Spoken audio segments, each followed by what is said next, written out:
তার মানে বুঝতে পারছেন স্যার অ্যালবার্ট আইনস্টাইন কি বললেন, যে ভগবানের বিষয়ে জানতে আগ্রহী এবং তিনি জানতে চান ভগবান এই সৃষ্টি কিভাবে করেছেন।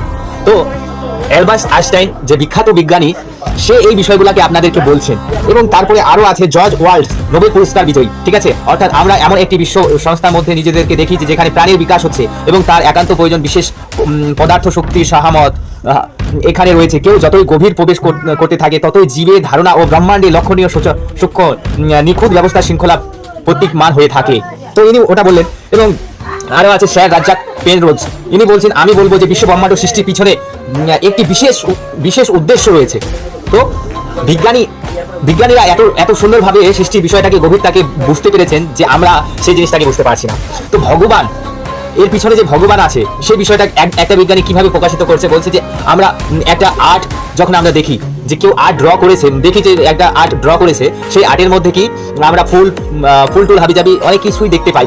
তো সেই জিনিসগুলা কে দেখে, ফুলকে দেখে মনে হচ্ছে যে ফুলের পিছনে কেউ আছে। তো ফুলের পিছনে কেউ আছে, তেমনই আমরা বুঝতে পারবো যে ফুলের যে গন্ধ, প্রত্যেকটা ফুলের যে কালার আলাদা আলাদা, তো এই ফুলটা বানানোর পিছনে কেউ আছে, সেই জিনিসটা আমরা লক্ষ্য করতে পারি।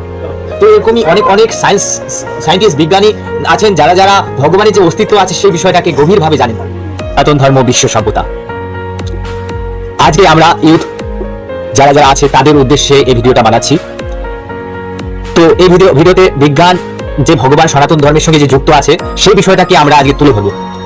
তো সবার প্রথমে স্যার আইজ্যাক নামে একজন বিখ্যাত বিজ্ঞানী বলছেন, আমি জানতে চাই ভগবান কিভাবে এই বিশ্ব সৃষ্টি করেছেন। আমি দৃশ্যমান জগতে এই ধরনের বাহ্য চেতনা অথবা উপাদানের অবয় জানতে আগ্রহী নই। আমি ভগবানের চিন্তাধারা জানতে আগ্রহী।